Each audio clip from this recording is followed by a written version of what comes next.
What's up, everybody? This is Dr. Nick with LVRG Media, and welcome to another episode of Path to a Million podcast.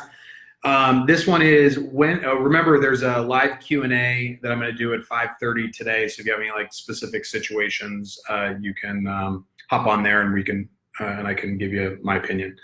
Let's see. When will they decide if your loan can be forgiven or not? So at the end of the 8 weeks after you've used your Paycheck Protection Program loan for 8 weeks, you will apply for forgiveness. So you'll go back to the bank, and it seems like the bank's going to be the one that's going to be deciding how you are forgiven.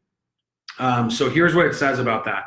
So prohibition on forgiveness without documentation. So no eligible recipient shall receive forgiveness under this section without submitting to the lender that is servicing the covered loans, which means your bank, the documentation required under subsection E, which we've talked about previously, of just bringing in any kind of checks or canceled checks or bank statements, anything that shows that you use the money towards those covered services. One of the things I recommended is if you do have to pay your principal, if you have to pay your full mortgage on something or a full business loan, ask the bank to break it into interest and principal for you and send 2 separate checks in so that it's very clear.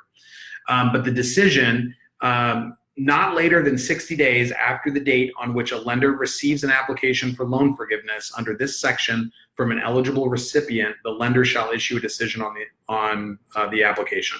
So no later than 60 days after you've submitted that application for loan forgiveness, they have to give you a decision. So that's going to be how that works. So when your 8 weeks is up, you want to apply for that forgiveness as soon as possible. And then within 60 days, they have to give you that answer. So nice and short and sweet.